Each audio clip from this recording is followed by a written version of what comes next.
qu'on va faire, c'est faire une petite présentation du CERD, parce que finalement, vous avez suivi le MOOC, mais peut-être que vous ne connaissiez pas forcément le CERD avant, ou c'est toujours bien de rappeler un petit peu ce qu'on fait. Et rapidement faire l'explication finalement de pourquoi est-ce qu'on a créé aussi ce projet de MOOC. Voilà, et puis simplement vous rappeler que finalement, nous, le CERD, on a été coordinateur finalement de ce projet de MOOC. Donc on en est à l'origine, on l'a créé. On l'a monté aussi avec tout un panel d'intervenants, donc plus d'une quarantaine de personnes. Je vous précise ça parce que finalement, ici, dans le webinaire, on est là pour répondre au mieux à vos questions, sachant qu'on n'est pas forcément expert d'une thématique, donc d'où l'importance de le repréciser, parce que peut-être que parfois, on n'aura pas forcément la réponse précise, mais en tout cas, on ira la chercher auprès de l'intervenant qui est en charge de cette thématique-là. Et on reviendra vers vous, soit il y a une sorte de FAQ qu'on pensait mettre sur le site internet à la fin de la session, qu'on essaiera de collecter un petit peu les questions et de mettre en exergue notre réponse. Donc, on peut passer à la présentation du CERD si ça vous convient. Ça marche? Oui. Tu colles ou j'y vais? Comme tu veux, ouais. Bah, je peux commencer. Vas-y. Ouais. Donc, le CERD, Centre Ressources Développement Durable, on est basé à Le Sangoël, dans la région Hauts-de-France. On a vocation à travailler dans la région Hauts-de-France pour accompagner, outiller les acteurs de la région sur le développement durable. Donc, ça passe par de la production de ressources. Et alors, nous, on met le mot ressources, mais finalement, c'est un mot qui veut dire plein de choses pour nous. Ça peut être tout autant de la donnée, de la suivi des politiques publiques climat. Ça peut être aussi des visites de terrain. On organise des visites de terrain dans des villes en transition, dans la région. Ça peut être également le bon contact, trouver la bonne personne et donc du coup être un peu le lien de coordination entre ces demandes-là et ces projets. Ça peut être des vidéos. On produit de nombreuses vidéos sur différents thèmes à voir sur notre site internet cerd.org et des publications, évidemment, des ressources papier qui se trouvent un petit peu derrière nous, voilà, qui sont un peu le départ de tout projet au CERD, mais bon, je ne sais pas si j'ai oublié d'autres choses. Voilà, et donc redonner un petit peu notre cadre d'intervention. Nous sommes un service public, un groupement d'intérêt public financé essentiellement par l'État, les services de l'État, préfecture et direction régionale de l'écologie, de l'aménagement et du logement, la région des Hauts-de-France et la direction régionale de l'ADEME, l'Agence de l'environnement et de la maîtrise de l'énergie, et donc qui ont mis en commun des moyens pour cette mission de diffusion de ressources, d'expertise autour des questions de développement durable et de lutte contre le réchauffement climatique, afin d'accompagner, comme l'a dit Lucille, les acteurs territoriaux de la région des Hauts-de-France à engager leur démarche de transition. Donc voilà, en quelques mots pour nous présenter, notamment pour les personnes qui ne sont pas des Hauts-de-France et qui ne nous connaissaient peut-être pas. Un petit point complémentaire, on est par ailleurs adhérent de différents réseaux. On est adhérent au niveau national de l'association 4D, Dossier débat pour le développement durable, que vous connaissez peut-être, et également du réseau des agences régionales de l'environnement et de l'énergie, le RAR, dont vous avez peut-être des agences dans vos régions respectives.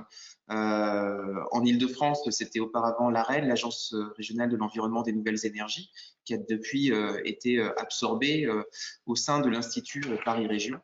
Alors, du côté de Nîmes, je ne suis pas sûr qu'il y en ait. Si, c'est au niveau Occitanie, l'ARP Occitanie auparavant, etc. Donc en tout cas, il y a des structures qui peuvent être similaires à la nôtre dans d'autres régions avec des compétences spécifiques, mais qui peuvent également être des appuis lorsque vous serez en responsabilité, peut-être dès lundi matin, on vous le souhaite, hein, ou dans une dizaine de jours, pour aussi accompagner vos projets dans vos régions si vous n'avez pas la chance d'être dans les Hauts-de-France. Voilà. Si jamais vous avez des questions, n'hésitez pas à utiliser le chat pour les poser. Dans ce cadre-là, en fait, je ne sais pas si pour expliquer un peu le projet du MOOC, comment c'est venu, je te laisse faire. Oui, on va faire rapidement et puis pouvoir passer ensuite aux questions à la présentation des modules, je pense.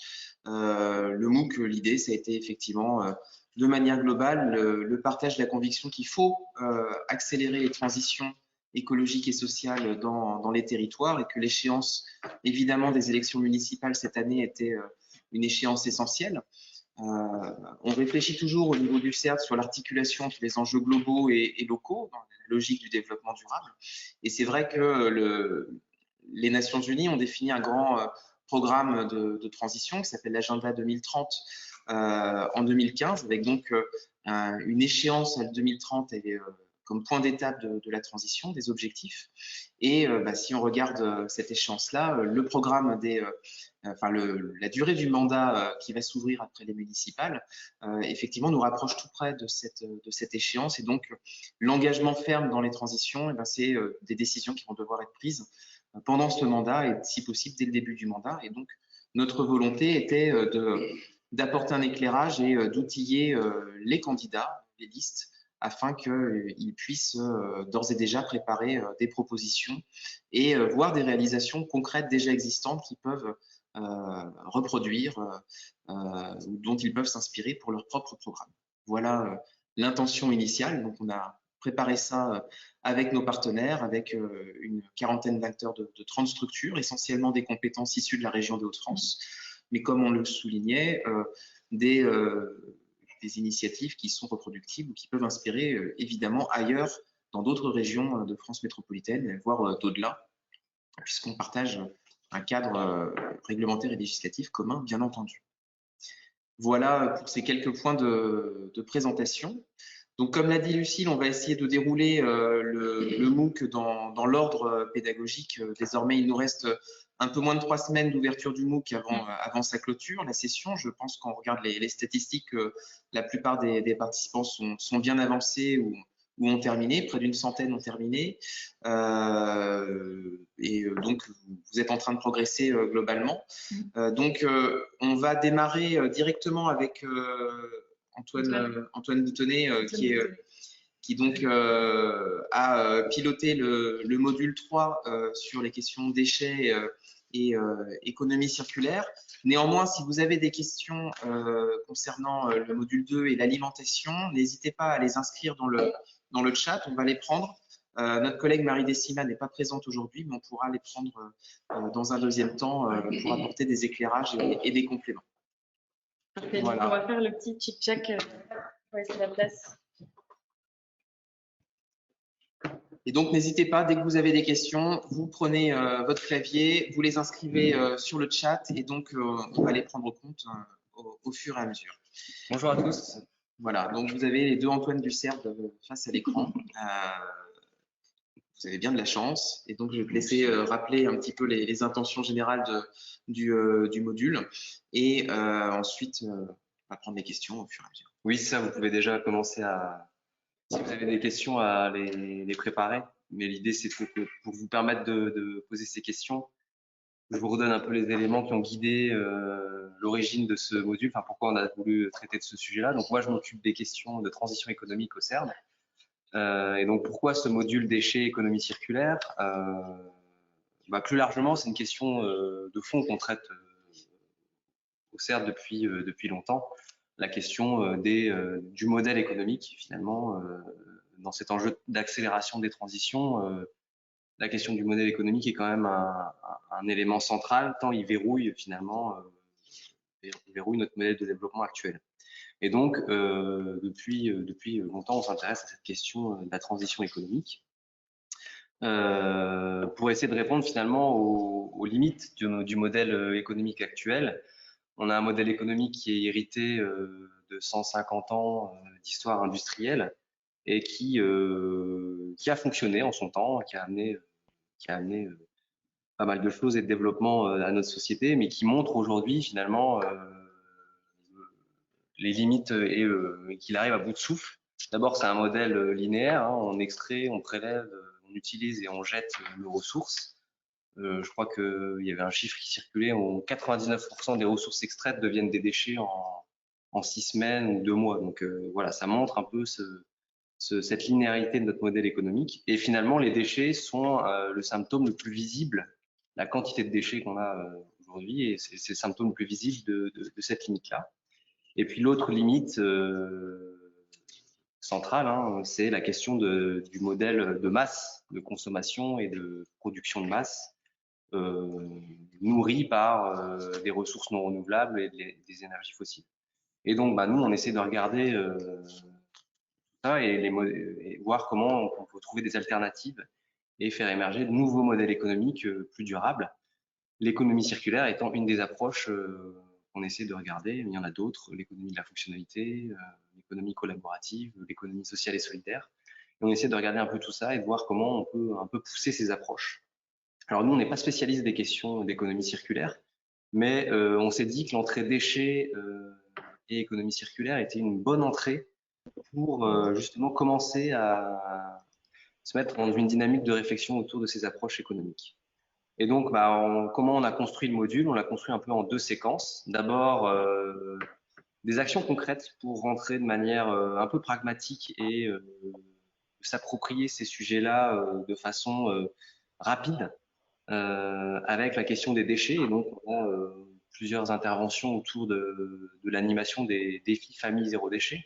Donc, où à la fois on vient traiter cette question déchets et en même temps on est dans une logique de mobilisation citoyenne autour de cet enjeu-là.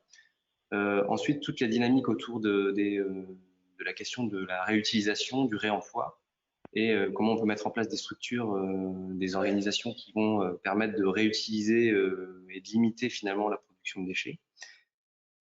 Et puis aussi comment on peut s'appuyer sur les acteurs du territoire et notamment les acteurs de l'économie sociale et solidaire pour stimuler ces filières de réemploi, de recyclage et de limitation, de prévention autour des déchets. Donc ça, c'est un peu la première étape du module. Et puis dans un second temps, on a essayé de regarder comment, à partir de ces actions, on pouvait en faire une forme de levier stratégique et de manière de penser un peu la manière dont on va développer le territoire, qu'on soit une commune, une interco. Qu'on ait des compétences économiques ou pas d'ailleurs. L'idée, c'était de montrer que ces approches-là peuvent être un levier stratégique pour la collectivité. Voilà comment on a un peu construit le module. J'espère que vous avez pu en prendre connaissance et si vous avez des questions, on va essayer d'y répondre. En attendant que vous tapiez vos réponses, je vais tout de suite réagir sur la demande que nous a envoyée, c'était Christophe, il me semble, hein, par mail, sur la manière dont on a travaillé et les liens avec d'autres initiatives qui ont été portées par d'autres acteurs pour nourrir les projets des candidats aux élections municipales, notamment le pacte pour la transition. Tour Indre-et-Loire, monnaie locale, enchanté. Donc le pacte pour la transition, nous avons eu des échanges effectivement avec l'équipe au niveau du collectif Transition citoyenne là-dessus. Et c'est vrai que lorsqu'on regarde l'ensemble des propositions qui sont faites des 32 propositions du pacte pour la transition, il y en a de nombreuses qui recoupent exactement ce qui a été présenté dans ce MOOC et on se sent très en phase avec cette initiative-là. Et on a besoin de toutes ces initiatives pour se croiser. D'ailleurs, c'est quelque chose qui est notable également en termes de participation. On a le réseau territoire et économie solidaire qui appartient à notre MOOC, qui est un des signataires et partenaires du pacte pour la transition et qui a également produit un kit pour les municipales, kit municipal ESS, avec un certain nombre de propositions qui est là à retrouver et qui sont souvent convergentes entre ces différentes initiatives. Et donc, pour prendre un exemple rapidement, dans les mesures du pacte pour la transition, il y a la mesure 18, impulser, financer une démarche collective de prévention, réemploi, valorisation des déchets en régie ou avec des acteurs de l'économie sociale et solidaire. On est sur une des thématiques qui a été abordée à plusieurs reprises au sein du module, que ce soit le reportage auprès de la communauté d'agglomération de la baie de Somme, la manière dont ils ont organisé sur le territoire des coopérations avec avec les acteurs de réemploi sur le territoire, dont certains sont des acteurs de l'économie sociale et solidaire. Ouais. Et c'est aussi quelque chose qu'on retrouve au niveau des propositions portées par le RTMS. Alors, on n'a pas tout abordé dans effectivement, dans le pacte pour la transition. Il y a également la volonté de mettre en place une tarification incitative au niveau des déchets. Ça, c'est une proposition qu'on n'a pas travaillée, on n'a pas de retour d'expérience mis en valeur dans le MOOC. La vocation aussi, c'était de réussir à éviter de dépasser les 4 heures de contenu vidéo. Je pense que vous avez sans doute passé un peu plus de temps que ça à intégrer les différentes vidéos. Mais effectivement, on n'a pas dans le MOOC l'intégralité des propositions du pacte pour la transition, même si un certain nombre se recoupent dans les principales. Finalement, c'est des outils un peu complémentaires pour inspirer les feuilles de route et les projets des candidats. Alors, merci. Donc, de mémoire, ce n'est pas Gilbert, mais Sophie, je crois. Raoul, comment faire pour ne pas opposer sur un territoire l'économie classique et l'économie sociale et solidaire? Ne pas opposer, d'accord. Ouais. Alors, comment faire pour ne pas opposer? L'idée, c'est qu'on est dans une période de transition. Finalement, c'est un peu le mot-clé qu'il faut avoir à l'esprit. Enfin, on est dans une dynamique où justement on fait progresser les choses pas à pas, et donc on va pas du jour au lendemain, même si on stimule, on met en place des approches économie circulaire, ESS ou autres, la dynamique ne se fait pas du jour au lendemain. Et donc, l'idée, c'est comment on s'appuie aussi sur les forces vives du territoire pour petit à petit faire progresser les choses et donc soutenir les initiatives qui vont dans le sens des approches nouvelles qu'on essaie de mettre en œuvre, et aussi avoir des démarches de sensibilisation, d'animation avec les entreprises plus classiques. Je pense notamment au travail qui est fait par...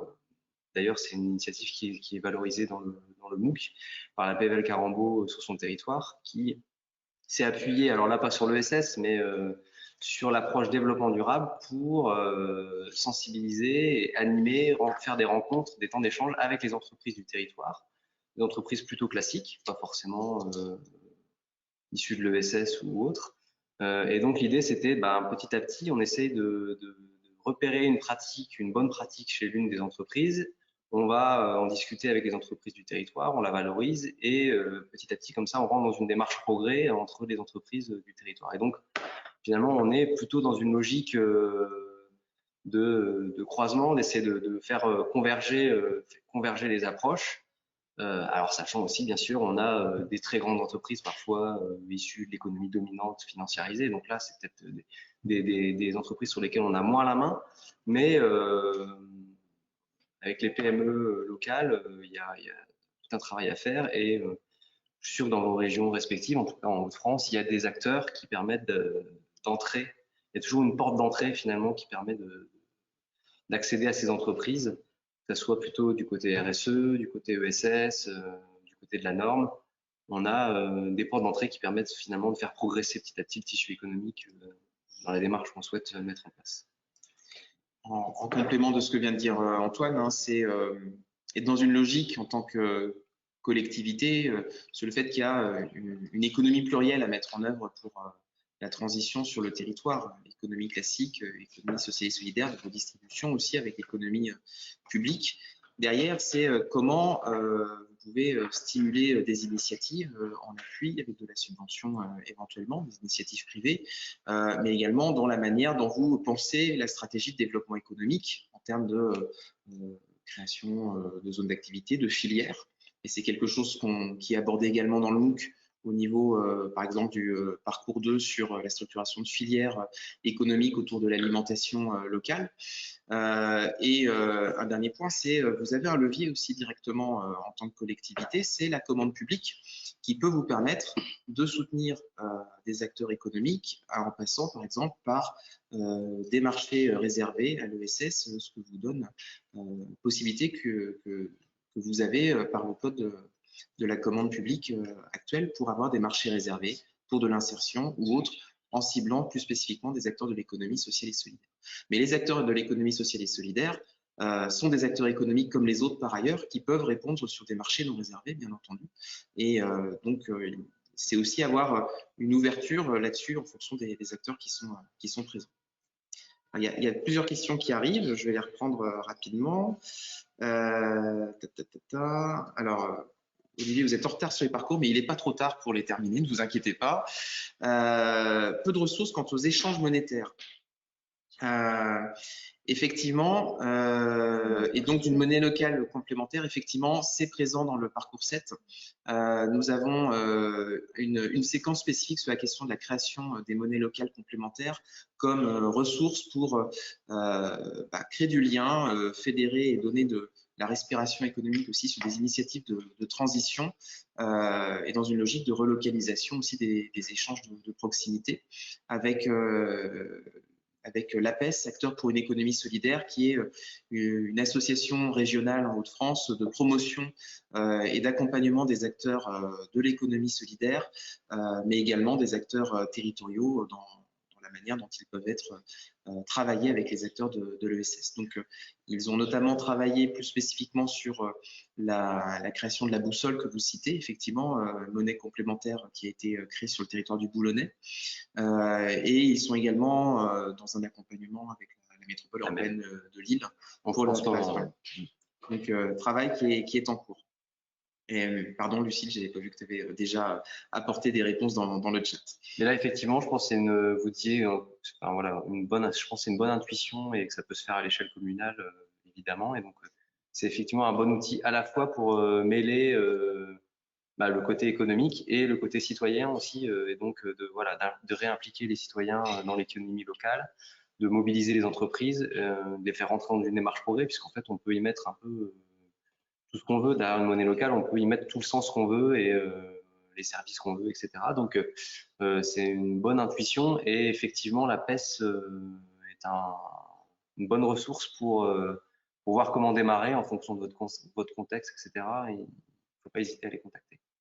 Il y a un enjeu de taille critique dans ces réflexions-là sur les monnaies complémentaires avec des initiatives qui ont rencontré des échecs au bout d'un certain temps, même certaines qui sont des grands exemples qui ont été valorisés. Je pense à la monnaie complémentaire de Totnes qui avait été créée par Rob Hopkins. Finalement, le modèle s'est essoufflé. D'autres fonctionnent très très bien. C'est le SCHCO Pays Basque qui a pris beaucoup d'ampleur également. Donc, il y a pas mal de retours d'expérience aujourd'hui qui peuvent vous permettre de développer ça. Et il y a des MOOC spécifiques qui ont été créés là-dessus. Je pense à un MOOC de Citego pour le CNFPT qui doit être sur FunMOOC par ailleurs. Puis au-delà peut-être des échecs relatifs qu'il y a pu avoir, c'est aussi un outil d'animation. C'est-à-dire qu'on peut y voir plusieurs effets positifs derrière une démarche comme celle-là. Donc, si on va dire le côté échange monétaire marche moins bien, souvent ça crée quand même une dynamique et ça peut faire émerger derrière d'autres projets qui vont dans le sens de la transition. Et donc, on peut aussi le voir comme ça, comme un outil et un levier en plus du côté d'échange monétaire. Alors, il y a une question de Christophe que je ne pense pas que tout le monde la voit parce qu'elle nous est adressée juste à nous pour organisateurs, donc je vais la lire. Il y a à Nîmes un projet de deuxième four pour l'incinérateur. Beaucoup de gens s'y opposent, disant que si on réduit la production de déchets, c'est un investissement à long terme inutile et en plus, les résultats de combustion doivent être enfouis et sont très polluants, donc déchets ultimes derrière. D'une manière générale, dans une logique de transition, le but, c'est d'être dans de la sobriété au maximum et donc de réduire à la source, au départ, les déchets. Même si derrière, il peut y avoir des solutions de recyclage à développer dans une logique d'économie circulaire. Je vais te laisser développer, mais l'économie circulaire, c'est pas juste faire du recyclage, c'est une approche globale qui implique une réduction des déchets. Je pense que la petite vidéo introductive du module 3 essaie d'illustrer ça de manière imagée. Mais oui, le premier élément, c'est d'éviter la production de déchets. Donc, si on construit des systèmes où derrière on est emprisonné par le besoin de déchets pour faire fonctionner les investissements qui sont souvent des investissements lourds, effectivement, on ne va pas dans le bon sens. Donc, le premier élément qui doit guider la réflexion, c'est comment j'évite les déchets, ensuite la production de déchets, ensuite réduire réduire la quantité de déchets. Donc oui, là, faut voir en fonction du contexte, etc., comment c'est mis en place. C'est difficile de juger comme ça, mais ça doit être un peu la grille de lecture doit être celle-là. La discussion sur la loi économie circulaire qui a été adoptée tout récemment ont bien fait apparaître cette question-là, parce que la question de la consigne notamment a été fortement débattue, alors que les collectivités ont investi dans des systèmes de tri et de valorisation des déchets onéreux. Et donc si on retire cette ressource pour les collectivités et le fonctionnement de ces structures portées en général par des syndicats mixtes, ça faisait un manque à gagner derrière. Donc la réflexion sur les investissements à mener et ceux qu'on peut éviter, elle est effectivement stratégique, surtout avec l'évolution toute récente de la réglementation qu'a apporté la loi économie circulaire. Alors, si ça va pour Christophe, Olivier, les principaux freins que vous identifiez ou rencontrez avec les acteurs de l'ESS ou de l'économie classique, ou avec les acteurs publics?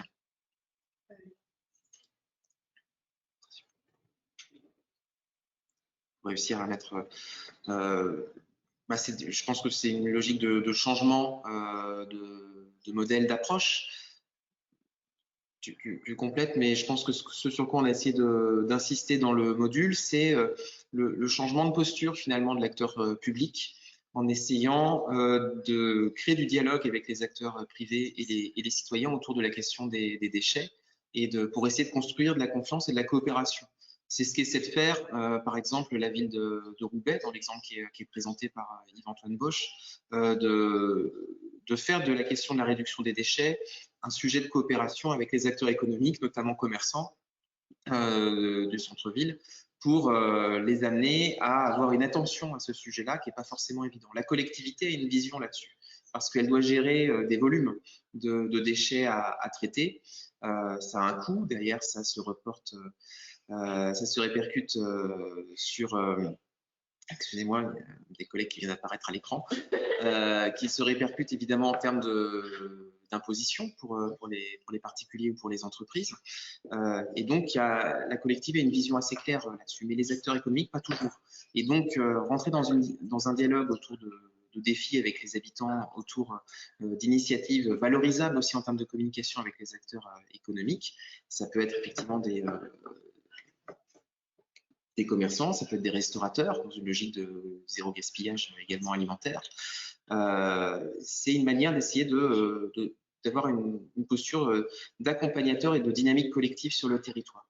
Et c'est la logique du parcours global, avec finalement l'exemple ensuite de la PVL Carambeau. Oui, les deux exemples de la commune de Roubaix ou de la PVL Carambeau sont dans cette logique d'animation du tissu économique. Et finalement, ils font assez peu de distinction entre est-ce que je suis de l'ESS ou l'économie classique. C'est aussi on fait avec les forces vives qui veulent avancer sur le territoire et qui voient un sens et un intérêt. Et en tout cas, pour lever les freins qu'il pourrait éventuellement y avoir, il faut aussi vous appuyer sur les réseaux, les têtes de réseau locales, qu'elles soient les chambres de commerce ou les clubs d'entreprise. Ils ont des clés d'entrée sur la mutualisation, sur les approches collectives, sur le partage de services, etc. Et c'est souvent des bons interlocuteurs pour rentrer en lien avec les entreprises du territoire. Alors, il y avait une question de Christophe, mais effectivement, Lucille, c'est la bonne réponse. La pollution, la pollution des déchets d'incinération, il y a deux sortes. Hein. Il y a évidemment la question des fumées. On peut avoir des niveaux de dioxine parfois qui peuvent être problématiques, même si les systèmes s'améliorent en la matière. Et ensuite, c'est les déchets ultimes. Mais là, la réglementation, elle est quand même assez stricte, me semble-t-il, avec normalement à l'échelle départementale, pour le coup, l'organisation du traitement et de l'enfouissement des déchets ultimes qui sont pour le coup une compétence départementale. Mais l'ADEME, c'est le bon contact pour la question des déchets au niveau de votre région. La direction régionale pourra vous orienter et apporter son niveau d'expertise spécifique sur ce sujet.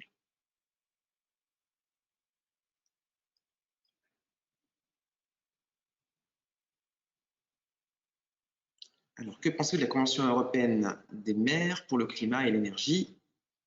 Est-ce que ça peut être un bon cadre pour l'évolution de la commune? Donc, Convention des mers.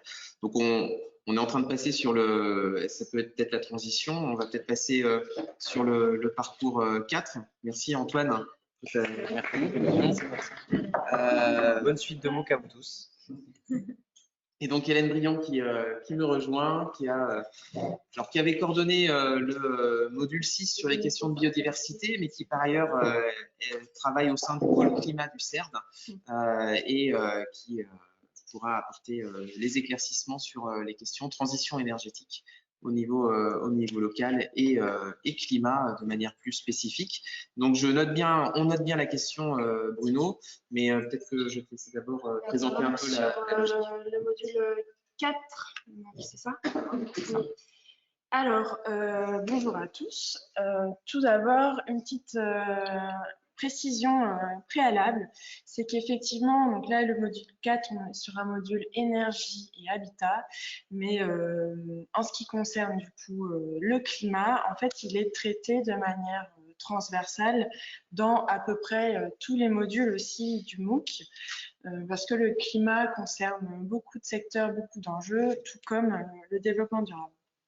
Donc également en préalable, c'est que vous l'aurez compris, le climat change en France et aussi dans notre région pour les régionaux qui nous regardent. Et c'est une réalité qu'on ne peut pas nier. Et elle est pour l'essentiel due à toutes nos consommations d'énergie fortement émettrices en gaz à effet de serre, donc surtout nos énergies fossiles. Et donc, face à cet enjeu de climat qui change, on va pouvoir agir dans deux directions. La première, c'est qu'il va falloir agir sur tous les fronts pour changer notre modèle de développement en réduisant au maximum nos émissions de gaz à effet de serre dans tous les secteurs possibles. Et donc, pour atteindre cet objectif, on va s'orienter vers des politiques de transition énergétique parce qu'effectivement, comme je le disais juste avant, c'est l'énergie qui, à 80%, en fait, émet les consommations d'énergie, 80% émettent nos émissions de gaz à effet de serre. Du coup, la transition va s'opérer notamment dans cette transition énergétique et qui va donc s'étaler en 3 volets. Donc, la priorité, ça va être d'abord de réduire au maximum nos émissions de gaz à effet de serre, donc c'est la sobriété énergétique. Ensuite, l'idée, c'est d'être le plus efficace possible dans nos consommations énergétiques. Donc là, ce sont des mesures d'efficacité. Et enfin, sur nos consommations énergétiques qui restent, l'idée, c'est de développer des énergies renouvelables. Et du coup, voilà, notre module 4 du MOOC essaye de répondre à ces enjeux de transition énergétique en zoomant spécifiquement sur les questions d'habitat. Et du coup, ce que je voulais dire également là-dessus, c'est que dans ce module 4, on a donc accès à tout un tas de témoignages qui vont illustrer cette transition énergétique, à la fois sur des questions de sobriété. Et du coup, là, on a par exemple le concours des familles à énergie positive. Et pour cette action-là, ça va zoomer notamment sur la conduite du changement avec les habitants. On a des actions qui vont montrer plutôt l'importance de la réhabilitation du patrimoine bâti, qu'il soit privé ou public. Et donc là, on avait les interventions d'une structure comme le CD2E et le CAUE. Et enfin, on a dans le module 4 souhaité transmettre des visions un peu plus globales liées aux enjeux d'aménagement et d'urbanisme dans les territoires. Et du coup, là, on a abordé les questions de politique plus sobre et neutre en carbone, et notamment avec donc, le Grand Douaisis, qui est un de nos territoires phares en région sur ces questions. Et on a abordé dans le module une démarche globale qui a été engagée par la commune de Malonnet avec un outil spécifique ADEME qui s'appelle Citergie. Malonnet, qui est notre petite entorse, c'est l'exemple, pas dans les Hauts-de-France. Non, exemple normand, effectivement. Et enfin, donc 2 dernières remarques. On aborde aussi les questions de relocalisation des productions d'énergie renouvelable, notamment grâce aux investissements citoyens avec une association locale qui s'appelle Énergétique. Et pour conclure, juste par rapport au CERD, c'est qu'on a la chance au CERD d'avoir donc un programme climat bien spécifique.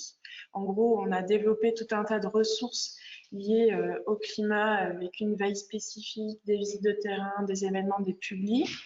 Et en plus, on porte un observatoire régional du climat qui récolte tout un tas de données, notamment de la réalité du changement climatique dans notre région jusqu'aux émissions de gaz à effet de serre, les consommations d'énergie par secteur, etc., etc. Donc voilà un peu pour planter le décor de ce module. Et je vous laisse réfléchir à vos questions, mais on va répondre à celles de Bruno. Effectivement, en ce qui concerne les politiques territoriales de lutte contre le changement climatique et pour la transition énergétique, on a tout un tas de dispositifs réglementaires ou volontaires qui sont à la portée des territoires.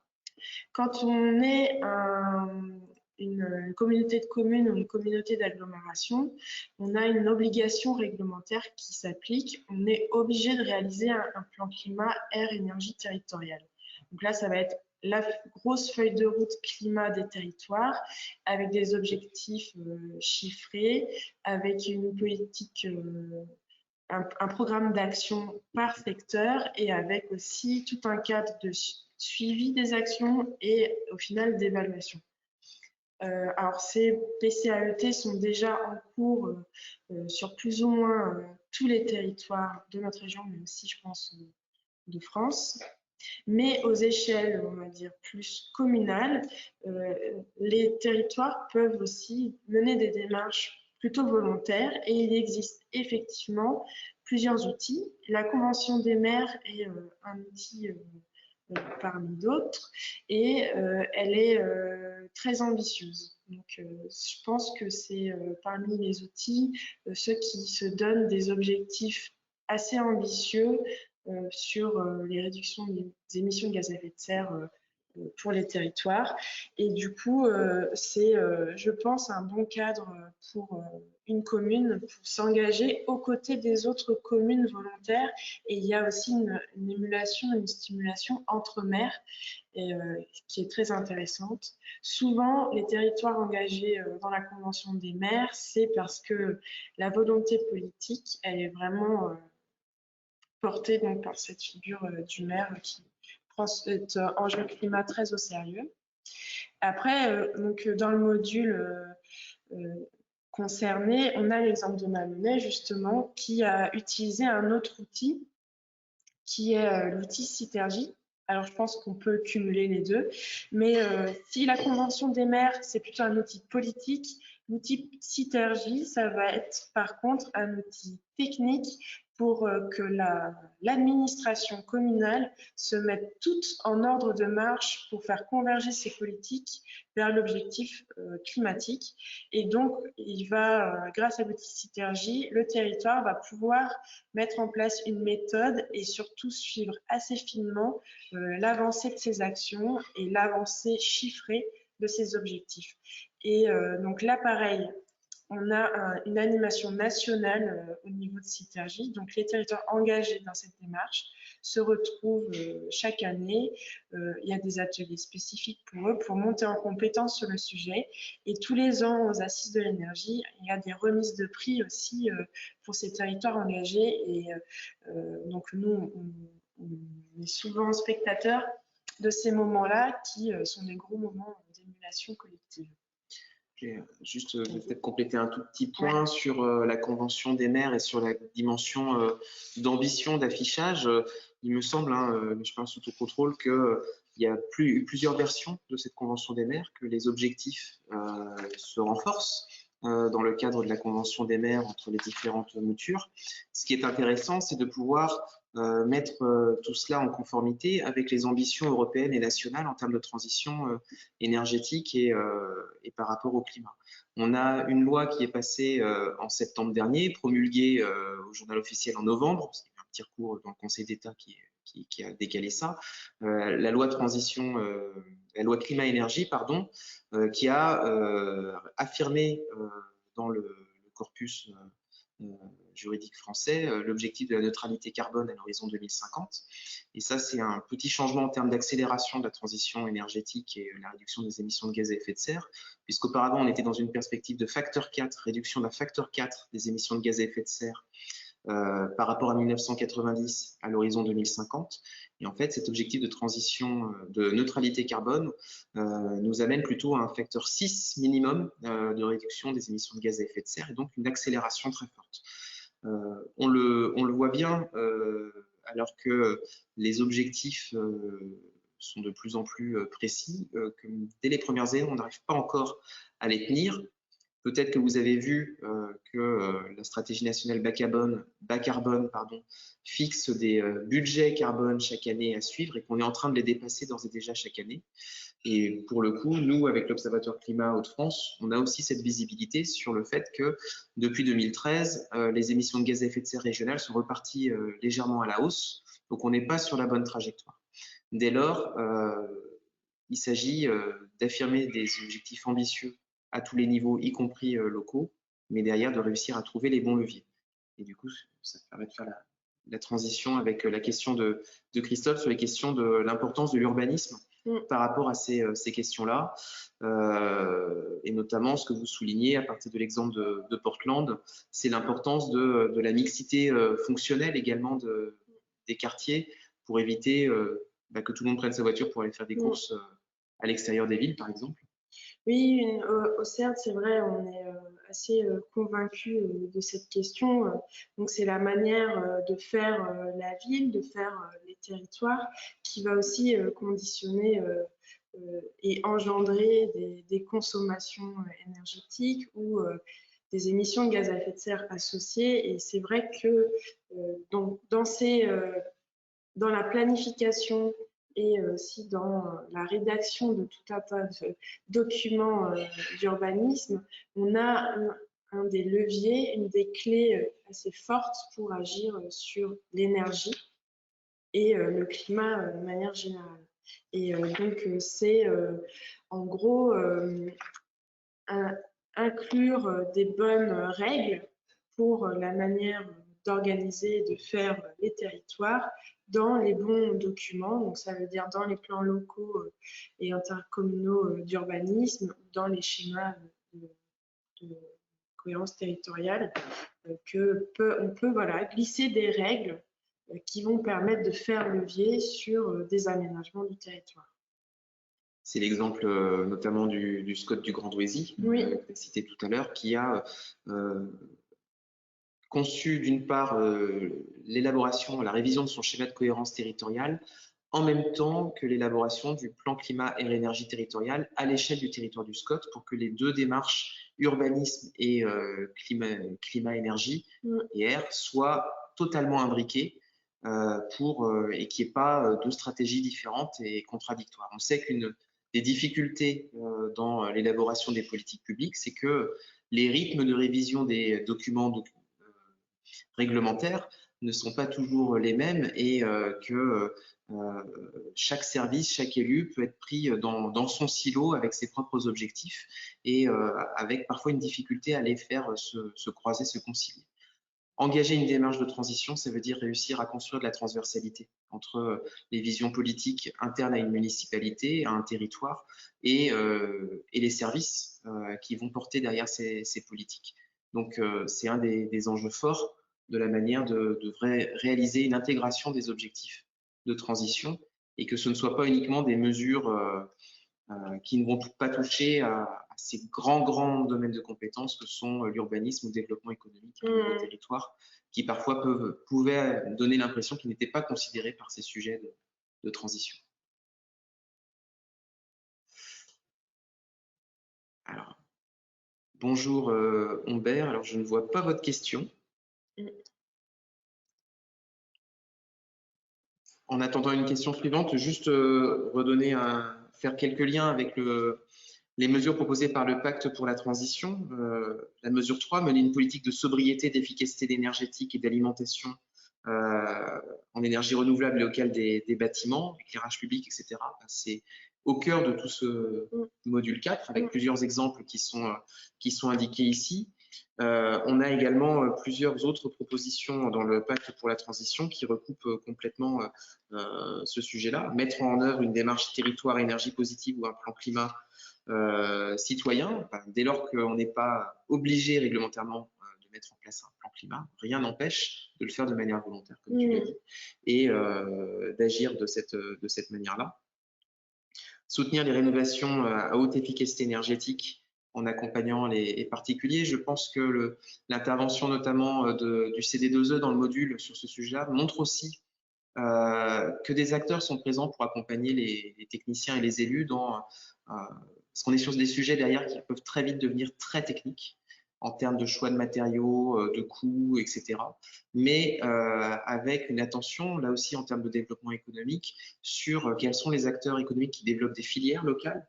Chez nous, c'est vrai qu'on a la promotion par le CD2E de la construction avec de la paille, avec de l'isolation avec du lin, il me semble, des choses comme ça. Donc, des choses qui ne sont pas forcément bien connues, mais qui peuvent être des vecteurs de développement économique local sur des filières très ancrées et à fort potentiel d'un point de vue énergétique. Bon, voilà, il y a beaucoup de propositions qui touchent à la transition énergétique dans les propositions du pacte, mais avec beaucoup de convergence avec les initiatives qui sont présentées dans le MOOC. Il y a une nouvelle question, mais je pense que la question va faire la transition avec le module suivant.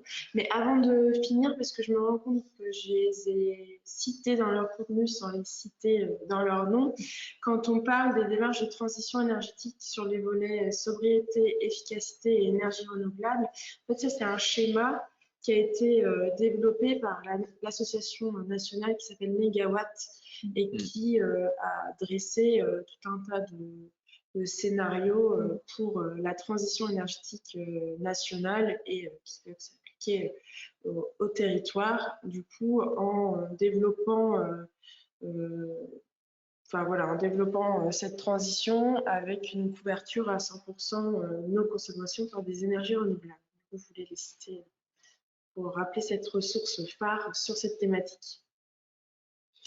Et donc cette question, on peut l'utiliser. Alors, vous avez encore le droit de poser des questions par rapport au module 4 sur la transition énergétique, mais effectivement, alors on va peut-être prendre d'abord la question de Florence qui vient d'arriver sur les questions d'isolation, juste avant de revenir à celle de Humbert par rapport à la question de l'arbre, parce que c'est très lié. Donc la question de Florence, comment aider les habitants à effectuer les travaux nécessaires sur leur habitation pour l'isolation, avec les aides d'État en évitant le harcèlement téléphonique. Oui, c'est la démarche de l'isolation à 1 €.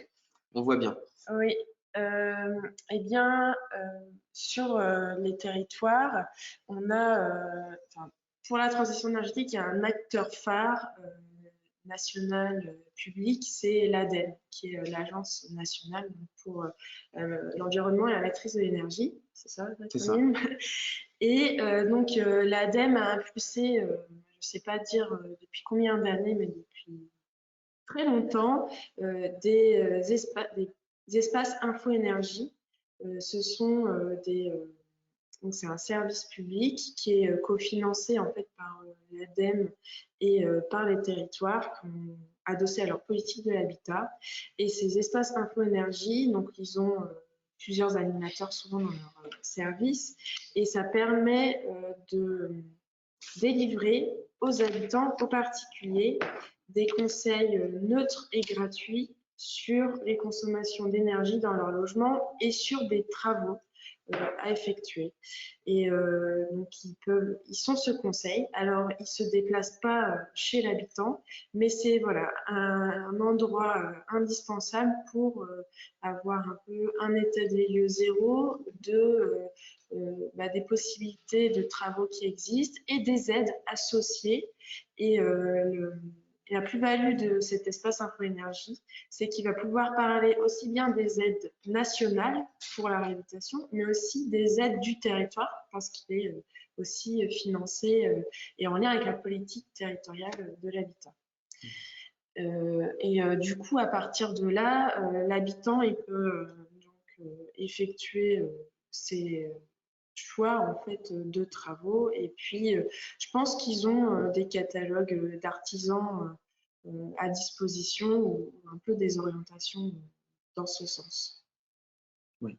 Peut-être un tout petit point sur le harcèlement téléphonique, c'est effectivement dans le cadre de la politique des certificats d'économie d'énergie. Ouais, par exemple. Effectivement, là, ce sont des grandes entreprises qui financent de l'économie d'énergie chez des particuliers via ces aides-là à 1 euro en compensation des émissions de gaz à effet de serre trop importantes qu'ils peuvent encore générer. Il y a également, je crois que c'est cité par Nicolas Guézel du CD2E, un site, c'est faire, alors j'ai plus l'acronyme en tête, mais vraiment sur la question du peut-être qu'on peut mettre en ressources. Je l'ai mis sur le. Ouais, je l'ai repris. Qui va vous être envoyé. Là, Lucille vient de mettre des infos sur les espaces info-énergie, mais on va retrouver la présentation alors c'est un label ou c'est un site plateforme. C'est une plateforme nationale. Voilà, c'est ça. Effectivement, au niveau national, en fait, sur la politique de rénovation de l'habitat, on va avoir les grandes orientations gouvernementales et nationales. Et ensuite, chaque territoire peut, dans ses programmes locaux de l'habitat, affiner ces dispositifs pour aider à massifier ces réhabilitations. Et en plus, en ce qui concerne les publics cette fois-ci plus précaires, on a aussi d'autres dispositifs, plus d'accompagnement des habitants. Et donc, on va revenir sur la question de l'arbre. Alors, le module 6. Ouais. Qui est sur biodiversité, mais effectivement, quand tu as présenté les enjeux énergie, il y a tout ce qui touche à l'atténuation et il y a le deuxième volet. Le deuxième volet du climat, c'est effectivement, même si on réduit au maximum nos émissions de gaz à effet de serre dans les territoires, on peut partir du constat que malheureusement, le coup est parti, on a déjà trop émis et donc le climat change et il va continuer de changer, notamment parce qu'il y a un peu d'inertie dans le système. Et donc, on va devoir adapter nos organisations, nos politiques, nos activités économiques à ces nouvelles données climatiques qui ont évolué. Donc, tout ça, c'est le deuxième volet des politiques climat, c'est l'adaptation au changement climatique pour plus de résilience territoriale. Donc le module 6, finalement, répond en partie à ces enjeux puisqu'on est sur le module nature et biodiversité et avec du coup donc un zoom sur les questions de biodive. Et ce qu'on a souhaité transmettre dans ce module, c'est que les questions relatives à la nature et à la protection, restauration de la biodiversité peuvent être traitées au niveau communal et au niveau local. Les collectivités, elles peuvent s'engager à différents niveaux, soit par des actions assez simples, comme mettre en place une gestion alternative des eaux pluviales sur sa commune. Donc ça, c'était l'exemple de la DOPTA et de la ville de Crépy-en-Valois dans notre MOOC. Crépy-en-Valois qui était sous les feux de l'actualité. Centre d'un cluster. Mais ils sont connus aussi pour les eaux pluviales. Exactement. C'est très positif. Les collectivités peuvent aussi mettre en place une gestion alternative des espaces verts en bannissant les produits phytosanitaires. Ou alors, il y a aussi des solutions qui vont être plus globales, qui vont aussi toucher cette fois-ci l'aménagement du territoire avec des actions de nature en ville ou des actions à des échelles encore plus vastes de trame verte et bleue, en gros de corridors écologiques pour éviter les ruptures de biodiversité. Et enfin, dans le module 6, on a aussi eu une attention pour des actions qui permettent de reconnecter le citoyen à la nature avec, par exemple, des chantiers nature ou des plantations d'arbres qui sont un moyen de sensibiliser et d'appuyer l'implication citoyenne sur ces questions. Et donc, si on revient sur la question au niveau de la communauté urbaine d'Arras, il faut que tu la relises. Le nouveau projet de 20 à 100 logements ne prennent pas en compte les espaces verts. Une loi devra imposer l'implantation d'arbres par nombre d'habitants. Donc, il y a plusieurs questions derrière. C'est la question du cadre de vie, du paysage, d'une part, mais c'est également, par rapport aux enjeux que tu viens de citer, la place de l'arbre en termes de puits de carbone, de foyer de biodiversité, qui est d'ailleurs un instrument intéressant et sur lequel on travaille particulièrement. Alors, du coup, c'est vrai que l'arbre, il va remplir de nombreuses fonctions assez essentielles pour la vie et les territoires, des fonctions nourricières, des fonctions d'épuration de l'air, d'épuration de l'eau ou de lutte contre le ruissellement quand il y a des inondations. Il peut aussi effectivement stocker du carbone donc, pour limiter les émissions de gaz à effet de serre. Il peut produire du bois pour substituer des énergies fossiles et préférer donc du chauffage bois. Il peut produire des matériaux pour construire de l'habitat. Et enfin, voilà, il y a tout un tas encore de services. Et dans la question de l'urbanisme, il apporte de la fraîcheur, de l'ombre également. Oui, exactement. Et du coup, c'est vrai que nous, au CERD, on diffuse un outil qui a été développé par la région et l'ADEME Hauts-de-France qui s'appelle Arboclimat. Et c'est un outil qui permet de changer le regard sur l'arbre, que ce soit plus un inconvénient et une contrainte pour l'aménagement, mais que l'arbre devienne un acteur de la ville pour du coup apporter tous ces services. Et donc cet outil Arboclimat, il permet en fonction d'un aménagement de notre ville, par exemple une rue ou un quartier, d'essayer de faire des simulations d'implantation d'arbres et pour voir quels sont les bénéfices pour le quartier. Bénéfices en rafraîchissement l'été, bénéfices pour stocker le carbone, donc là on a des chiffres en fonction des essences, mais aussi bénéfices sur la biodiversité qui est ramenée ou encore limiter les allergies. Donc, voilà. En fonction des essences, on peut jouer un peu sur tous ces aspects. Et encore une fois, on a des outils pour favoriser les espaces verts et les arbres dans les aménagements. C'est les documents d'urbanisme où on peut avoir des règles et ce qu'on appelle les coefficients biotopes. Alors moi, je ne suis pas experte tout à fait du sujet, mais en gros, c'est des règles où on peut dire, voilà, pour tel type d'aménagement, il faut tel pourcentage d'espace vert sur le secteur. Donc, il y a quand même des moyens d'agir dans ce cadre-là. Et ensuite, je pense que ça passera aussi par du changement de regard, parce que ces espaces sont souvent vus comme des contraintes pour la sécurité, pour l'entretien, etc., etc. Alors qu'en fait, si on change de regard, on peut plutôt percevoir tous les services qu'ils rendent et ça devient une évidence que c'est à implanter.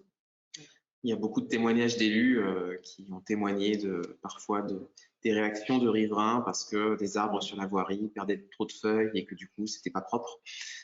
C'est, je pense, dans le changement de regard que tu évoques, beaucoup d'élus se sont trouvés confrontés à des demandes d'habitants parfois qui, alors qu'on est en train de parler de transition écologique, peuvent nous choquer ou autres, mais qui sont une réalité aussi vécue par les élus sur le terrain. Donc, il y a un accompagnement là aussi qui doit se faire de la même manière que pour tout ce qui touche à la mise en place du zéro phyto dans les espaces verts, dans les cimetières, etc. Aujourd'hui obligatoire, hein, mais qui nécessite de la pédagogie auprès des habitants, des riverains. Il y a la question de Florence sur des aides pour les agriculteurs pour remettre des haies le long des champs et des chemins. Oui, alors en ce qui concerne donc les actions de plantation de haies, etc., ou des actions donc dans les systèmes agricoles ou les actions plus globalement d'agroforesterie, il existe beaucoup d'aides qui ne sont pas utilisées. Et c'est notamment les agences de l'eau. Donc en région Hauts-de-France, on en a deux, c'est l'agence de l'eau Artois-Picardie et l'agence de l'eau Seine-Normandie, qui peuvent financer ce type d'action. Il y a aussi un appel à projet en cours avec la Fondation de France pour l'agroécologie. Et donc ça, c'est des aides à saisir, et ce qu'il y en a sur ce secteur-là. Et des acteurs qui peuvent mettre en œuvre ensuite, qu'on a mis en valeur aussi dans Oui, bien sûr, on a organisé des acteurs, oui, qu'on a mis en valeur dans le MOOC, mais on a aussi organisé, nous, un climat tour, donc une visite de terrain sur l'agroforesterie. Et on a donc les chambres d'agriculture qui peuvent être relais, les planteurs volontaires qui peuvent aussi aider aux plantations, apporter des conseils. Il y a des réseaux qui se structurent au national aussi sur les actions de plantation et d'agroforesterie. Lucille est en train de mettre à fond la caisse tous les liens vers les ressources qui viennent d'être citées. Les planteurs volontaires, qui est une association présente en Hauts-de-France et qui est une de celles qui témoigne sur les chantiers nature dans le MOOC. Oui. Donc l'arbre qui en milieu agricole va aussi apporter d'autres services, mais par exemple pour l'élevage, avec les étés qu'on connaît de plus en plus caniculaires, les animaux peuvent retrouver de la fraîcheur, s'en sortent mieux. Il y a des microclimats aussi qui sont créés entre les haies sur ces parcelles et qui permettent au cœur d'avoir des bons rendements. Donc il y a vraiment beaucoup d'avantages. Alors, il y a plusieurs questions qui arrivent. Je n'oublie pas la question d'Aude sur la question des collecteurs de déchets urbains. J'avoue, est-ce qu'il existe un plan poubelle spécifique là-dessus? Alors, là, pour le coup, je ne sais pas du tout. Donc, on va la noter et puis on va essayer de trouver des réponses qu'on pourra mettre dans le fichier à la fin du mois sous forme un peu de foire aux questions posées pendant les 3 webinaires pour essayer d'apporter des éléments de réponse. Mais là, je ne sais pas répondre à votre question, Aude, je suis désolé. Mais il y avait une autre question qui est arrivée de Jean. On plante un arbre pour plusieurs décennies. Faut-il choisir des espèces qui supporteront le réchauffement climatique et qui poussent actuellement plus au sud de la France? Alors, sur cette question du choix des essences pour les plantations d'arbres, en fait, on est un peu au milieu du gué. En gros, dans l'outil Arboclimat dont je vous ai parlé, ils l'ont basé sur un réchauffement planétaire à 2 degrés. Et ce qu'on retient, si on se réchauffe à 2 degrés, c'est que pour les essences, il faut choisir des essences indigènes. Donc, ça veut dire des essences locales. Ces essences indigènes, scientifiquement, il a été prouvé qu'elles auraient la génétique et la capacité de s'adapter au changement climatique à 2 degrés. Par contre, et c'est là qu'il faut suivre un peu ces travaux de prospective climat pour voir sur quel scénario on se situe. Si le réchauffement va plutôt aller vers 3, 4, 5 degrés, là, on ne sait pas tout à fait, enfin, les scientifiques cherchent encore, mais a priori, pour ces niveaux de réchauffement, effectivement, il semble qu'on va devoir aller chercher d'autres essences en gros, à plus 3 à 4 degrés, on change d'aire de répartition des espèces et les essences plus au sud seraient plus robustes. Mais là encore, effectivement, il y a des incertitudes sur les bons choix à faire. Dans tous les cas, pour le moment, on préconise d'aller plutôt sur des essences locales, indigènes, qui ont une génétique normalement suffisamment robuste pour s'adapter. Et donc voilà. Il faut réussir à maintenir le cap le climat du 2 degrés maximum avant la fin du siècle. Mais je ne pense pas qu'on ira à planter des espèces d'un sud trop lointain, mais de regarder dans les aires de répartition un peu plus au sud peut-être pour mener des recherches. Voilà, y a-t-il d'autres questions sur ces sujets, soit transition énergétique, soit adaptation aux impacts du réchauffement climatique et biodiversité, eau également? La personne ressource est là. Alors sinon, on peut passer à d'autres modules. Et je crois qu'il y a Alexis qui est à distance. Alexis Montaigne qui est chargé de mission, animateur du réseau des ambassadeurs du développement durable au CERD et qui porte notamment le programme territoire participatif au CERD et qui salut Alexis, ça va? Et qui ouais, très bien, merci. Vous m'entendez bien? Moi, je t'entends très bien. Je pense que tout le monde doit pouvoir t'entendre également. Donc, un petit mot pour te présenter, Alexis, hein, qui donc a piloté la construction du module sur les innovations sociales et citoyennes, le module 7, auquel vous n'êtes peut-être pas tous encore arrivés, mais qui essaie notamment de sortir peut-être un peu plus des sujets environnementaux pour réfléchir sur où sont les innovations sociales et la manière dont la créativité présente dans les territoires est à appuyer par les territoires et peut servir aussi derrière des objectifs communs de transition. Je te laisse la parole, Alexis. Oui, alors pour resituer ce parcours, tout ce que vous avez entendu depuis 13 heures, en suivant et aussi en suivant le MOOC, c'est-à-dire l'exigence de revoir le modèle, d'accélérer les transitions, ça renvoie à un impératif. Et l'impératif dont on parle, c'est celui de repenser la manière de conduire l'action locale, de penser les projets et aussi de repenser la manière de mobiliser les forces vives locales, qu'elles soient économiques, associatives ou citoyennes. On l'a vu dans tous les parcours thématiques qui vous ont été présentés. On le voit aussi à travers les marches mondiales, à travers les mobilisations des jeunes, qui posent une exigence, c'est celle de revisiter les processus d'élaboration des projets, mais aussi, et c'est aussi ça qui est important, les processus de prise de décision. C'est-à-dire on ne veut plus être écarté ou uniquement sur la phase de coproduction, de co-élaboration, mais aussi de suivi, d'animation et de prise de décision. En d'autres termes, on peut résumer ça en disant que l'accélération des transitions, elle passera, l'accélération de la transition écologique passera par une transition démocratique. Alors, pas de manière révolutionnaire, mais une transition qui vient revisiter les modes d'élaboration des projets. C'est ça qu'on appelle transition démocratique. Et ce qu'on a voulu révéler dans ce parcours, c'est la force justement de l'innovation et des initiatives citoyennes. Et quand on parle d'innovation comme un progrès qui est accessible à tous.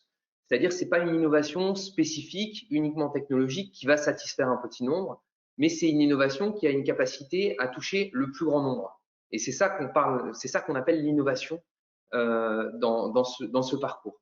Alors, ces innovations qu'on présente, elles ont toutes un point commun, donc je vais pas les détailler parce que vous les avez peut-être vues ou que c'est la fin, vous allez arriver à ces différents exemples, mais elles ont toutes un point commun, c'est qu'elles osent parfois sortir des cadres qui sont établis et qui empêchent certaines prises d'initiative, et puis elles osent la participation et la mobilisation citoyenne dans les projets. On le voit avec l'exemple de l'AFPA, qui travaille sur une démarche de biodiversité très avancée, la machinerie et toute la dynamique des tiers-lieux en France, les territoires zéro chômeur de longue durée qui sont venus réinterroger un modèle d'accompagnement des personnes éloignées de l'emploi en créant des nouveaux modèles qui sont complètement hybrides, et également la Maison de l'économie solidaire et le pôle territorial de coopération économique du Pays de Bray, qui lui aussi est un ovni dans le paysage administratif, institutionnel, économique français, mais qui justement a su mettre autour de la table un certain nombre d'acteurs en disant on ne va plus raisonner par dispositif ou par process, on va raisonner par enjeu. On va poser l'enjeu au milieu de la table et on va se poser la question comment peut-on répondre à cet enjeu en sortant de nos traditions, de nos habitudes de travail. Et donc, tout ça, c'est ce qui justement fait émerger des innovations. Alors, il y en a qui disent que des innovations, sont des sortes de désobéissances qui ont fonctionné. On est un peu dans cet esprit-là, c'est-à-dire on sort de l'habitude de ce qu'on fait, on ose regarder plus loin, revisiter nos modèles de partenariat, de coopération, d'élaboration de projets, et à la fin, ça donne une innovation. Et l'enjeu de tout ça, c'est pas seulement pour un territoire, pour une collectivité, de favoriser la démocratie participative. L'enjeu, véritablement, c'est de devenir des territoires participatifs, c'est-à-dire des territoires qui, certes, vont impliquer les citoyens, ce qui se fait traditionnellement, mais qui vont aussi créer les conditions pour faire émerger une culture de la participation et une culture de la mobilisation et l'initiative citoyenne. Et en fait, c'est là que la collectivité, elle a un rôle à jouer et un rôle aussi à faire évoluer, c'est-à-dire une collectivité qui passe d'un statut plutôt de gestionnaire de politique publique et d'élaboration de politique publique et de projet à une collectivité qui est animatrice, qui va devenir facilitatrice des relations, des interactions sur son territoire et qui va devenir finalement un peu manager de territoire, à favoriser, à soutenir les initiatives citoyennes, les initiatives privées. On le voit avec l'AFPA, on le voit avec le pôle territorial de coopération économique, qui ne sont pas des initiatives publiques en tant que telles, mais les collectivités ont un rôle à jouer pour faire aussi émerger et soutenir ces initiatives. Et donc, c'est par cette évolution de posture que les innovations justement émergeront et que les territoires pourront accélérer la transition énergétique. En tout cas, c'est ce qu'on a voulu révéler à travers les quelques exemples qu'on vous a présentés dans ce parcours numéro 7. Antoine, je te laisse… Oui, merci Alexis. Alors, je vous laisse à vos questions par rapport au parcours 7 que vient de présenter de manière générale Alexis. Peut-être pendant que vous y allez, alors Olivier a posé une question, mais qui est en mode privé, donc c'est pour ça que je la rappelle et pour pas la perdre. Et j'y reviens tout à l'heure. Juste pour donner un petit complément, comme je l'ai fait auparavant, sur les convergences dans la manière dont on a construit ce module par rapport aux propositions du pacte pour la transition qui a été portée ou celle portée dans le cadre du kit des municipales ESS du réseau des collectivités territoriales pour l'économie solidaire, le RTES. Effectivement, on retrouve pas mal de convergence là-dessus. On a parlé tout à l'heure des monnaies locales complémentaires. Tu viens de citer la question de Alexis des territoires zéro chômeur de longue durée, également sur l'innovation territoriale pour accompagner également les personnes en difficulté dans les logiques de réinsertion par de la création d'activités économiques locales à plus-value, enfin d'intérêt collectif, d'intérêt général.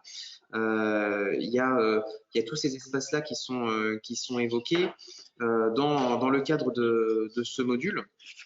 Et au niveau des initiatives qui sont soulignées, effectivement, le modèle des sociétés coopératives d'intérêt collectif comme la maison de l'économie solidaire du Pays de Bray qui est développée, vous trouverez beaucoup de ressources sur la manière de construire ce type de coopération dans un cadre juridique spécifique favorisant la coopération sur un territoire, notamment auprès du RTES, et qui a une fiche spécifique sur le sujet dans son kit sur les municipales ESS, fiche numéro 9, très, très exactement. Voilà, mais de manière générale, on a retrouvé un petit peu ce type d'initiative tout au long du parcours. On n'a pas beaucoup parlé d'alimentation durable aujourd'hui, mais par exemple, l'écopole alimentaire de la région d'Audruic, que vous avez, je pense, tous vu, est aussi un pôle territorial de coopération économique et où on a une convergence d'intérêts et d'acteurs publics et privés citoyens autour de dynamiques locales intéressantes. Alors, il y a des questions qui sont arrivées. Je lis. Enfin, est-ce que tu les vois toi aussi, Alexis ? Oui, je les vois. Alors, bonjour Aude. Donc, je vois la question du nombre de démarches, de collectivités ayant engagé une démarche de budget participatif. Alors non, j'ai pas d'infos. J'avais lu un article d'un grand journal qui évoquait il y a quelques mois une centaine de villes qui étaient engagées en budget participatif, mais après c'est compliqué parce que les budgets dépendent aussi des tailles de communes par rapport à l'enveloppe budgétaire.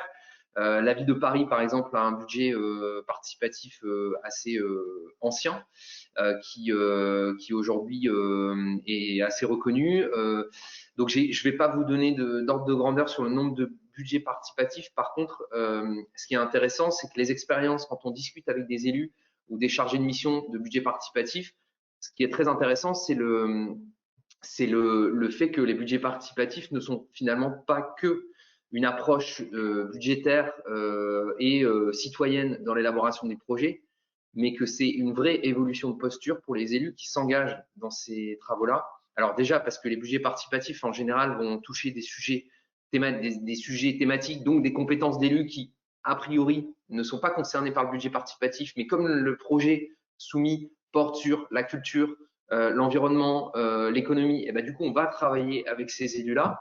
Et du coup, ces élus-là ont un gros travail à faire par rapport à ce cadre de budget participatif pour se dire, OK, on m'a proposé un projet dans le cadre du budget participatif, ben, il va falloir que je travaille autour de ça.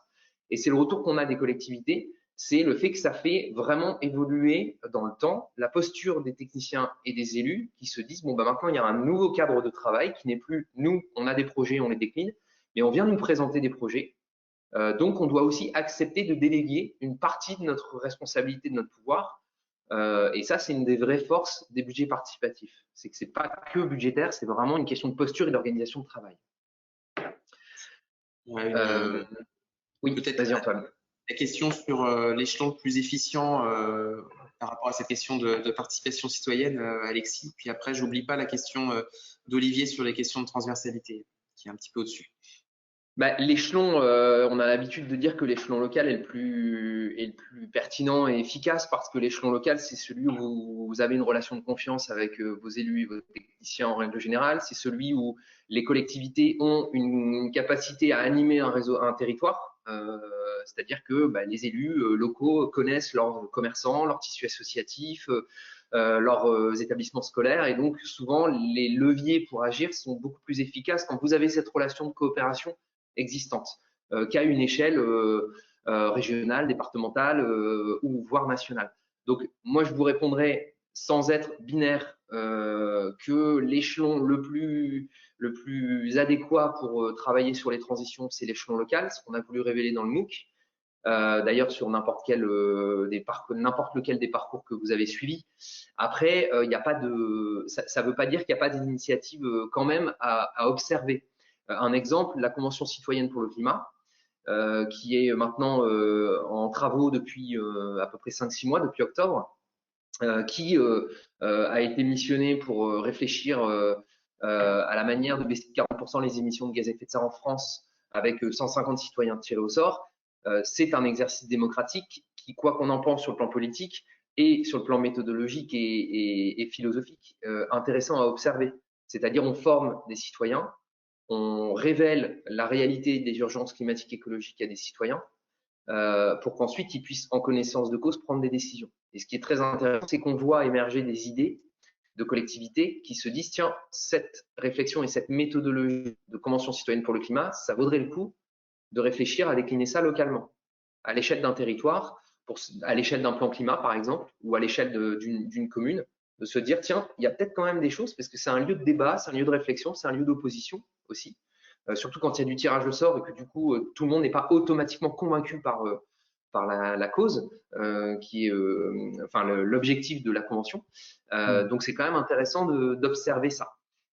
Juste pour finir de répondre sur l'échelon sur l'action pour agir, enfin l'action la plus pertinente. Ce qui est intéressant, c'est que l'action locale, elle est quand même très efficace pour des citoyens pour pouvoir agir à l'échelle de leur quartier, à l'échelle de leur ville, ce qu'on ne peut pas faire à l'échelle à d'autres échelles, et notamment nationales ou départementales. D'autant que les compétences départementales sont moins portées sur des projets sur le développement durable autour du maraîchage, autour de l'agriculture urbaine, à part à travers des appels à projets. Mais on est quand même moins sur des objets concrets que ce qu'une collectivité permet de faire. Je vais vite compléter ce que tu viens de dire, Alexis, en reliant exactement ce que tu viens de dire avec la mesure 29 du pacte pour la transition. Créer une commission extra-municipale du temps long pour représenter les intérêts de la nature des générations futures. On peut imaginer qu'on faire ça avec des citoyens à l'échelon local, sur le modèle de la Convention citoyenne. Et derrière, ça me fait penser également au budget climat qu'a mis en place la métropole européenne de Lille tout récemment, qui a pour but de vérifier la compatibilité de l'ensemble des projets définis par la collectivité avec les objectifs de son plan climat. C'est un dispositif qui a été pensé avec un think tank qui s'appelle Institute for Climate Economics, qui, comme son nom l'indique, est situé à Paris.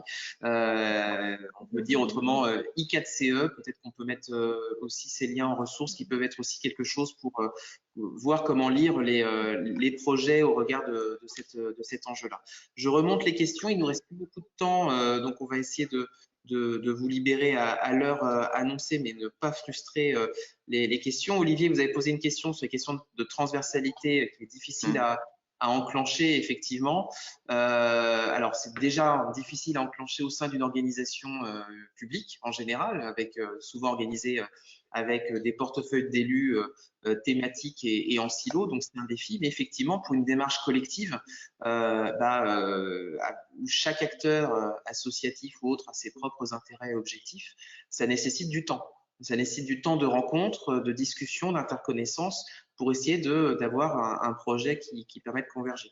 Vous citiez la question des monnaies locales complémentaires, mais du coup, effectivement, c'est quelque chose qui nécessite de la temporalité un peu plus épaisse pour permettre de mettre ça en place, parce que on a des exemples de collectivités où une institution veut pousser dans la logique de mise en place d'une monnaie locale complémentaire, des acteurs associatifs aussi, citoyens, mais avec des critères qui vont être différents. Est-ce qu'on peut utiliser la monnaie complémentaire auprès d'une grande enseigne nationale qui est située sur le territoire? Quelle est la vocation de la circulation monétaire de ce type-là? Et donc des divergences d'objectifs qui sont importantes de clarifier. Alexis, je te laisse. Oui, je me permets de rebondir parce que quand tu parles de divergence d'objectifs, c'est important aussi de se dire que dans toute démarche participative, partenariale, coopérative, on les appelle comme on veut, l'important c'est d'avoir en tête de respecter et de prendre en compte les contraintes des autres. C'est-à-dire que aujourd'hui, quand on élabore un projet sur un territoire, c'est impossible d'attendre que l'ensemble des partenaires d'un territoire engagé sur le développement durable soient tous d'accord et convergent vers des objectifs communs, tous, dans leur propre stratégie interne. Les bailleurs sociaux vont avoir des stratégies, ou les promoteurs immobiliers auront des stratégies différentes d'une collectivité, du maire par exemple, de même que les acteurs associatifs pourront avoir des stratégies différentes. L'enjeu, c'est pas de se dire il faut absolument que tout le monde fasse converger ces stratégies. L'enjeu, c'est de reconnaître que ces stratégies, elles peuvent s'opposer et d'acter ça, de le verbaliser, de le conscientiser. Parce qu'une fois qu'on s'est mis d'accord, c'est là qu'on rentre dans le partenariat. Moi, j'ai compris vos contraintes et l'enjeu maintenant, ça va être de travailler dessus et de voir comment on arrive à évoluer ensemble. Et je pense que quand on parle du monde associatif et de leur engagement et de toutes ces questions de transversalité, si on veut créer de la transversalité dans les projets, c'est montrer aux autres, c'est démontrer à tous ceux à qui on demande de venir dans le projet qu'on a compris quelles allaient être leurs contraintes. On a compris que c'était aussi un enjeu pour eux et que c'était pas une évidence qu'ils soient là. C'est pas une évidence, c'est pas leur cœur de métier parfois. C'est des contributeurs, des partenaires à un projet. Et quand on a compris ça, il y a juste cette approche qui est totalement immatérielle, mais qui est quand même fondamentale, qui va permettre de poser des bases de partenariat et d'évoluer sainement dans le projet, en se disant peut-être qu'aujourd'hui on n'est pas d'accord, et la transversalité elle est compliquée, mais on le sait. Et demain, on pourra aller de l'avant et on pourra il y aura peut-être des événements ou des opportunités qui vont faire qu'on va réussir à passer à autre chose. Mais je vous rejoins, Olivier, sur le fait que la transversalité, elle est difficile à enclencher. Maintenant, sur nombre de projets qu'on a pu observer, quand vous mettez les gens autour d'une table et que vous les faites travailler sur un bien commun, un enjeu commun pour leur territoire, avec des bons outils d'animation, en règle générale, rares sont ceux qui se réfugient derrière leurs compétences. En règle générale, on est plutôt à la fin de la réunion ou de l'atelier sur il faut qu'on aille plus loin maintenant. Ça révèle quand même des choses, la réunion, la discussion, le dialogue transversal. Alors, il est 14h29, on va essayer de pas trop déborder pour pas vous retenir trop longtemps et essayer de respecter à peu près le timing. Donc, je vous demande de ne pas mettre de nouvelles questions. On va essayer de répondre aux dernières qui ont été notées. D'abord pour Bruno et Camille, Lucie vient de répondre sur le fait que le MOOC pourra reprendre à partir de septembre. On va changer de session, on va actualiser un petit peu certains contenus sur les fiches, mais cette première session a été ouverte depuis le 6 novembre dernier, donc on va essayer de rester sur des sessions de 4 mois, mais tout ça n'est pas perdu par ailleurs, et en complément, les webinaires, 3 webinaires sont capitalisés, enregistrés, sont à retrouver en ligne, plus le document foire aux questions qu'on va capitaliser à retrouver ensuite. Deux questions qui étaient, alors d'abord celle de Christophe sur pas de révolution, peut-être que Alexis tu voudras réagir aussi. Est-ce que je lis donc combien de temps le pouvoir du maintien de l'ordre va contenir la colère? Moi, je me dis juste que le maintien de l'ordre ne contient pas la colère. Il suffit de regarder, mais factuellement, hein, ce qui s'est passé à Notre-Dame-des-Landes, ce qui se passe dans certaines ZAD. Elle est là, la colère, et elle ne se contient pas. Donc, je pense que cette question de la désobéissance civile, elle est déjà sur la table. Et moi, je rejoins votre analyse, Christophe, qui est que aujourd'hui, on assiste quand même à des mouvements qui radicalisent leur discours sur les questions écologiques. Maintenant, la Convention citoyenne pour le climat a été une réponse à une exigence portée par cette fameuse mise en justice sur l'exigence d'avoir un espace où les citoyens ne sont pas uniquement sollicités sur des projets, mais sur un avis et sur un processus de réflexion et de construction d'une politique publique. Donc, dans l'esprit, c'est ça l'intention. Maintenant, à la question, est-ce qu'on peut imaginer une évolution sans désobéissance civile? C'est compliqué de répondre à ça.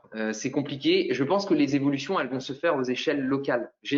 Enfin, c'est une intuition que, et on le voit avec le collectif le pacte pour la transition, avec toutes les initiatives qui se montent, les collectifs citoyens, les marches pour le climat à l'échelle locale, on est en train d'assister à des évolutions et à des mouvements qui s'intensifient, mais très souvent quand même à l'échelle locale. En tout cas, sur les questions de transition écologique. Voilà, c'est compliqué de répondre au-delà de ça à cette question. Je me permets juste de relayer, en écho à ce qu'on disait tout à l'heure, une étude très très intéressante de Energy Cities, donc qui est une structure qui travaille à l'échelle européenne sur l'analyse et l'observation de projets européens, qui a sorti donc une étude exploratoire qui s'appelle Fabrique des transitions démocratiques et qui reprend un certain nombre d'exemples de villes qui ont engagé une transition démocratique au service de la transition écologique. Donc des villes françaises, donc je tairai le nom, mais aussi des villes comme Maastricht, comme Cadiz en Espagne, qui a réfléchi à toute sa politique d'accès à l'énergie sur son territoire pour justement sortir les gens de la précarité énergétique, pas seulement en leur demandant leur avis, mais aussi en les mettant au milieu de la table pour leur poser la question comment ensemble on construit un tarif social de l'énergie et une politique d'accès à l'énergie qui soit équitable. Donc je vous invite d'ailleurs il est sur notre site internet, Lucille, tu dois déjà être dessus. Dans la rubrique territoire participatif, on a merci beaucoup Lucille, l'étude d'Energy Cities, fabrique de la transition démocratique. Et comme ça, vous pourrez découvrir quelles sont les communes françaises qui sont citées en exemple, puisque Alexis est resté dans une neutralité parfaite en cette période électorale, mais qui fait un peu de teasing du coup sur le doc. Du coup, je vais juste répondre, je complète absolument pas ce que tu viens de dire, Alexis. Je vais juste revenir sur la question d'Olivier concernant les ODD et les indicateurs de suivi des objectifs de développement durable. De manière très rapide, les objectifs de développement durable, 17 fixent des objectifs quantifiés à une échéance 2030 pour le monde. Le sous-titre de l'agenda 2030 des Nations Unies, c'est transformer notre monde, c'est l'ambition dans le sens d'un développement plus soutenable. Il y a toute une batterie d'indicateurs qui ont été définis par l'ONU et qui sont déclinés, adaptés à l'échelle nationale. Un travail de l'INSEE là-dessus pour avoir un suivi national. C'est quand même des indicateurs très très conséquents, il y en a de mémoire 97 ou 98 au niveau national, et il y a effectivement un travail de déclinaison qui a été engagé avec les directions régionales de l'INSEE pour essayer d'avoir quelques indicateurs au niveau régional qui puissent être intéressants en termes de suivi de la trajectoire finalement et de la contribution des territoires régionaux à cette trajectoire de changement. Du coup, je fais un peu de teasing moi aussi. On organise chaque année un séminaire régional des territoires en transition. On a la 4e édition qui se tiendra le 22 septembre prochain. On devrait être sorti, je l'espère, de la crise du coronavirus à ce moment-là à Amiens. Et donc, ça fera partie, en tout cas, on l'espère, des productions qui pourront être valorisées et communiquées à ce moment-là. En tout cas, cette déclinaison aujourd'hui, elle n'est pas faite et transmissible pleinement, mais il y a des travaux qui sont en cours. Voilà, juste avant de vous quitter, je vous remercie d'abord d'être resté tout au long de cette heure et demie de webinaire. C'était le troisième et le dernier de ceux qu'on a organisés pendant cette première session du MOOC. Donc, si vous êtes abonné à notre newsletter, eh ben, vous continuerez à avoir les informations. Si vous ne l'êtes pas, on vous invite à le faire, notamment pour que vous puissiez recevoir l'information de la relance d'une nouvelle session du MOOC en septembre. On va changer de plateforme parce qu'on ne pourra pas continuer avec 360 Learning. Donc, on est en train de rechercher une solution qui soit la plus ergonomique également et pratique pour héberger ce contenu. Les contenus dans l'essentiel ne changeront pas d'ici là par quelques actualisations sur les documents que vous avez pu télécharger. Si vous ne l'avez pas fait, on vous invite à garder cette trace du MOOC en téléchargeant les fichiers PDF de retranscription des documents. Et puis, une petite demande de notre part, c'est une première, ce MOOC que nous avons fait. Et donc, on vous invite, on vous fera une relance à la fin du mois, mais à prendre quelques minutes pour répondre à un petit questionnaire d'évaluation de cet outil, la manière dont il a été construit, sur les contenus, l'ergonomie, ce qui a manqué selon vous comme thématique ou comme sujet. Sachez qu'on est en réflexion pour améliorer les choses. On pense qu'il y a une dimension qui mériterait peut-être un approfondissement spécifique, c'est la question du foncier, de la gestion du foncier par rapport à ces questions de transition. Il y a des nouveaux objectifs qui sont sortis avec le plan biodiversité notamment, comme celui de zéro artificialisation nette. On est en train de réfléchir à produire un contenu pour début 2021 autour de ce sujet-là. Mais en attendant, n'hésitez pas à nous faire vos retours là-dessus. Lucille a déjà mis en ligne le lien vers le questionnaire d'évaluation. Merci Lucille. Et là, pareil, on va essayer de conserver les questions. On va faire une copie de tout ça pour qu'on puisse rapporter les quelques éléments dans le document foire aux questions qu'on va mettre en ligne toute fin du mois ou tout début avril, une fois que cette première session sera clôturée. Alors, une question de Florence, je la prends juste avant de couper. Les PDF n'ont malheureusement pas l'accès aux liens vers les sources pour approfondir. Alors, normalement, si.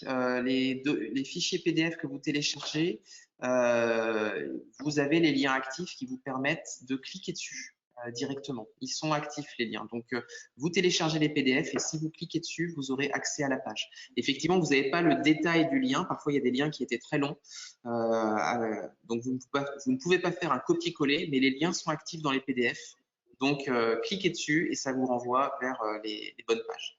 Sous réserve qu'il n'y ait pas eu un changement de lien, ça peut arriver, un lien cassé. Mais normalement, quand ils ont été faits en novembre, et ben, tout fonctionnait. Voilà. Eh bien, je vous souhaite une très bonne journée. On va voir les impacts du coronavirus sur les changements politiques macro. On a parlé de changement de mode de développement potentiel hier soir. On s'est fait la réflexion entre certains qu'on aurait pu remplacer coronavirus par climat. Et peut-être que ça aurait été également intéressant. En tout cas, on vous souhaite bonne continuation et bonne chance pour ceux qui se présentent aux élections municipales pour dimanche. Et à très bientôt, restons en contact. Au revoir.